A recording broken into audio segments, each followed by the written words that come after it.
Everyone, आज की video में आप देखने वाले हैं आरआरबी ग्रुप डी एग्जाम 19 अगस्त 2022 को पूछे गए तीनों शिफ्ट के जीके जीएस और साइंस के क्वेश्चंस का पार्ट 2 वीडियो ये आ चुका है। और जैसा कि आप लोगों ने पार्ट 1 में देखा होगा कि एक एक क्वेश्चन पे 4-5 पॉइंट बताए जा रहे थे, बस उसी तरह इस वीडियो में भी आप एक एक क्वेश्चन पे 4-4, 5-5 पॉइंट्स देखने वाले हैं, जो कि आपके लिए काफी यूजफुल रहेंगे। तो चलिए अब वीडियो को स्टार्ट करते हैं। यहाँ पे फर्स्ट क्वेश्चन है कि विश्व में भारत की जनसंख्या का जो स्थान है वो कितने नंबर पे है। तो देखिए, विश्व में भारत की जनसंख्या का जो स्थान है वो दूसरे नंबर पे है। अगर पूछा जाए कि विश्व में सबसे अधिक जनसंख्या वाला देश कौन सा है, तो देखिए विश्व में सबसे अधिक जनसंख्या वाला देश है आपका चीन, जो कि पहले नंबर पे है चाइना। और दूसरे नंबर पे कौन है, तो दूसरे नंबर पे है भारत। अगर यहाँ पे परसेंट की बात करें तो देखिए पूरे विश्व की जनसंख्या का 17.5% अपने भारत में है, इंडिया में है 17.5%। और अगर पॉपुलेशन की बात करें तो देखिए 11 जुलाई 1989 को पहली बार वर्ल्ड पॉपुलेशन डे सेलिब्रेट हुआ था। अगर पूछा जाए कि क्षेत्रफल की दृष्टि से भारत का स्थान कौन सा है, तो देखिए क्षेत्रफल की दृष्टि से अपने भारत का जो स्थान है वो 7वां है। पहले नंबर पे है रूस, दूसरे नंबर पे है कनाडा, तीसरे नंबर पे है संयुक्त राज्य अमेरिका, चौथे नंबर पे है चीन, पांचवें नंबर पे है ब्राजील, छठे नंबर पे है ऑस्ट्रेलिया और 7वें नंबर पे है भारत। अगर 8वें नंबर पे पूछा जाए तो 8वें नंबर पे है अर्जेंटीना। नेक्स्ट क्वेश्चन ये पूछा जा सकता है कि भारत का क्षेत्रफल कितना है। तो देखिए भारत का क्षेत्रफल है 2.4%। अगर पूछा जाए कि भारत में क्षेत्रफल की दृष्टि से सबसे बड़ा राज्य कौन सा है, तो भारत में क्षेत्रफल की दृष्टि से सबसे बड़ा राज्य है राजस्थान। और सबसे छोटा राज्य कौन सा है, तो सबसे छोटा राज्य है गोवा।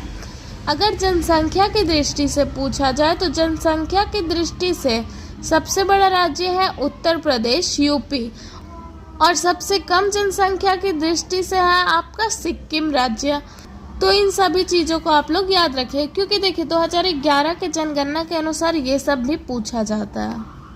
नेक्स्ट क्वेश्चन है कि पहला गणतंत्र दिवस, फर्स्ट रिपब्लिक डे कब मनाया गया। तो देखिए सबसे पहला गणतंत्र दिवस 26 जनवरी 1950 को मनाया गया। और इसी दिन 26 जनवरी 1950 को आपका भारत का संविधान लागू हुआ। और इसी दिन डॉक्टर राजेंद्र प्रसाद भारत देश का पहले राष्ट्रपति के रूप में शपथ लिए। और ये जो फर्स्ट रिपब्लिक डे ये मनाया गया दिल्ली के इरविन स्टेडियम में। और इस समारोह को 31 तोपों को सलामी के साथ स्टार्ट किया गया। अगर पूछा जाए कि पूर्ण स्वराज की मांग करने वाले कौन है, तो देखिए पूर्ण स्वराज की मांग करने वाले हैं मौलाना हजरत मोइन और कांग्रेस पार्टी, जिन्होंने 1929 को लाहौर अधिवेशन में, जिसके अध्यक्ष थे जवाहरलाल नेहरू, इसी अधिवेशन में उन्होंने पूर्ण स्वराज की मांग की थी। अगर पूछा जाए कि उद्देश्य प्रस्ताव कब आया था, तो ये आया था 13 दिसंबर 1946 को और ये पारित हुआ था 22 जनवरी 1947 को। प्रारूप समिति के बारे में पूछे तो ये 29 अगस्त 1946 को। राष्ट्रीय ध्वज को कब अपनाया गया, तो देखिए राष्ट्रीय ध्वज को 22 जुलाई 1947 को अपनाया गया और 22 जुलाई को ही राष्ट्रीय ध्वज दिवस मनाया जाता है। हेड थे आपके पिंगली वेंकैया। अगर पूछा जाए कि राष्ट्रीय गान कब अपनाया गया, तो देखिए राष्ट्रीय गान जन गण मन और राष्ट्रीय गीत वंदे मातरम, इन दोनों को 24 जनवरी 1950 को संविधान सभा ने अपनाया था। अगर पूछा जाए कि स्वतंत्रता अधिनियम कब आया, तो देखिए स्वतंत्रता अधिनियम आपका 18 जुलाई 1947 को आया। रेड क्लिफ आयोग का गठन पूछे तो देखिए रेड क्लिफ आयोग का गठन 17 अगस्त 1947 को हुआ था। नेक्स्ट आपका पूछा गया था सिडबी बैंक। तो देखिए सिडबी बैंक का स्थापना 1990 में हुआ और इसका मुख्यालय है लखनऊ में। अगर सिडबी पूछा गया तो नबार्ड भी पूछा जा सकता है। तो देखिए नबार्ड बैंक का स्थापना 12 जुलाई 1982 को हुआ था। कौन सी समिति है, तो शिवरमन समिति है और इसके अभी वर्तमान में अध्यक्ष है शाजी केवी। नेक्स्ट आपका पूछा गया था आरबीआई से रिलेटेड। तो देखिए आरबीआई का स्थापना हुआ है 1 अप्रैल 1935 को। किस आयोग के द्वारा? तो यंग हिल्टन आयोग, जिसको शाही आयोग भी कहते हैं। इस आरबीआई का मुख्यालय कहाँ है? तो देखिए, आरबीआई का जो पहला मुख्यालय था ये है आपका कोलकाता में, लेकिन अभी वर्तमान में जो मुख्यालय है इसका मुंबई में है। अगर पूछा जाए कि आरबीआई के फर्स्ट गवर्नर कौन है, तो देखिए आरबीआई के फर्स्ट गवर्नर है सर ऑस्बर्न स्मिथ। अगर पूछा जाए कि आरबीआई के पहले भारतीय गवर्नर कौन है, तो देखिए आरबीआई के पहले भारतीय गवर्नर है आपका सीडी देशमुख। और अगर वर्तमान का पूछे तो देखिए अभी वर्तमान 2024 में नियुक्त किया गया है संजय मल्होत्रा को। अगर पूछे कि आरबीआई के लोगों में क्या है, तो देखिए आरबीआई के लोगों में है ताड़ का वृक्ष और रॉयल बंगाल टाइगर्स। अगर पूछा जाए कि आरबीआई का राष्ट्रीयकरण कब हुआ है, तो देखिए आरबीआई का राष्ट्रीयकरण हुआ 1 जनवरी 1949 को। आरबीआई का फुल फॉर्म होता है reserve bank of India. Next question पूछा गया है कि बल्ब का जो तंतु होता है वो कैसा होना चाहिए।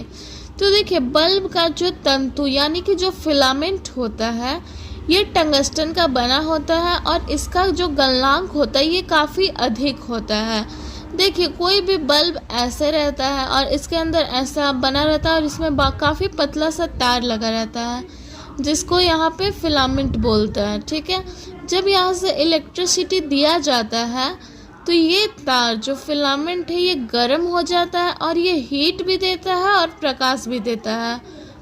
तो अगर बल्ब के बारे में अधिक पूछे तो देखिए बल्ब जो होता है ये विद्युत ऊर्जा को ऊष्मीय ऊर्जा और प्रकाश ऊर्जा में कन्वर्ट करता है, यानी कि ये हीट भी दे रहा है और प्रकाश भी दे रहा है। अगर पूछा जाए कि हीट और प्रकाश किससे उत्पन्न कर रहा है, तो देखिए ये हीट और प्रकाश प्रतिरोध अधिक होने के कारण ही उत्पन्न कर रहा है। नेक्स्ट क्वेश्चन पूछा गया है फ्यूज के बारे में। तो देखिए फ्यूज का उपयोग हम लोग क्यों करते हैं? तो देखिए फ्यूज का उपयोग हम लोग इसलिए करते हैं कि अगर कभी हमारे घरों में अधिक वोल्टेज की धारा आए तो हमारे घर के एसी, टीवी, कूलर उड़े ना, इसलिए हम लोग फ्यूज का उपयोग करते। फ्यूज में होता क्या है? तो देखिए फ्यूज कुछ इस तरह से होता है, उस पे यहाँ पे तार लगा रहता है। ये तार किस चीज़ का होता है? तो ये तार लेड और टीन PbSn से मिलकर बना होता है और इस तार का जो गलनांक होता है ना ये बहुत निम्न गलनांक होता है। तो पूछा जा सकता है कि फ्यूज तार का गलनांक उच्च होता है, निम्न होता है या फिर उच्च निम्न दोनों होता है या फिर इनमें से कोई नहीं। तो देखिए फ्यूज तार का जो गलनांक होता है ये निम्न होता है।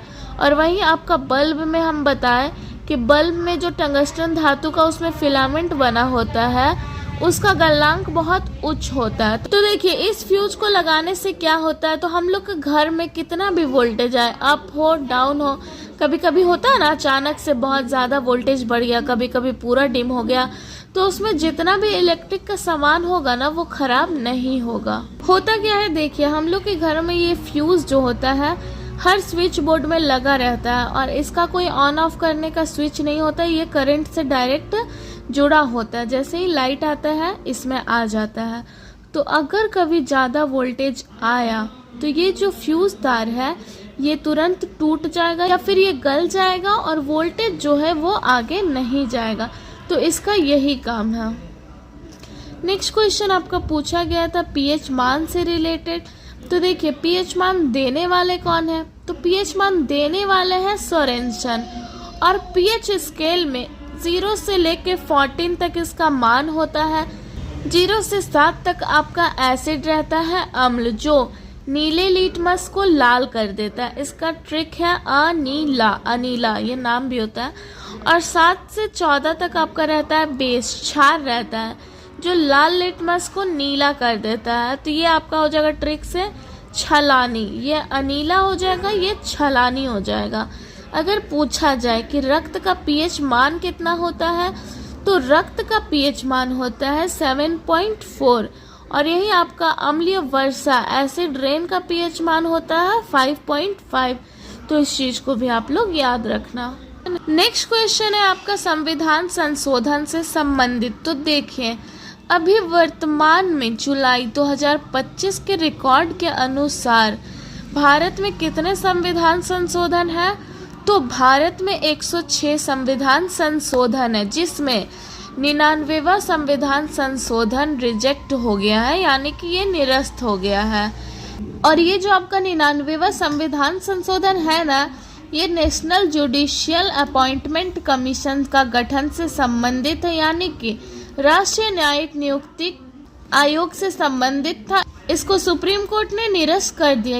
ये आपका कॉलेजियम के खिलाफ आया था और सुप्रीम कोर्ट ने इसे असंवैधानिक करार दिया और इसे निरस्त कर दिया। तो देखिए, अगर कभी पूछा जाए कि 8वीं अनुसूची में कितने भाषा है, तो मूल संविधान में इसमें 14 भाषा था, अभी वर्तमान में 22 भाषा है।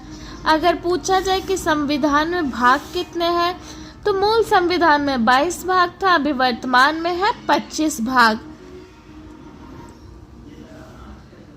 अगर पूछा जाए अनुसूचियों के बारे में, तो मूल संविधान में इसमें 8 अनुसूची था और अभी वर्तमान में 12 अनुसूची है। और संविधान संशोधन का पूछे तो अभी वर्तमान में जुलाई 2025 के रिकॉर्ड के अनुसार 106 संविधान संशोधन मौजूद है।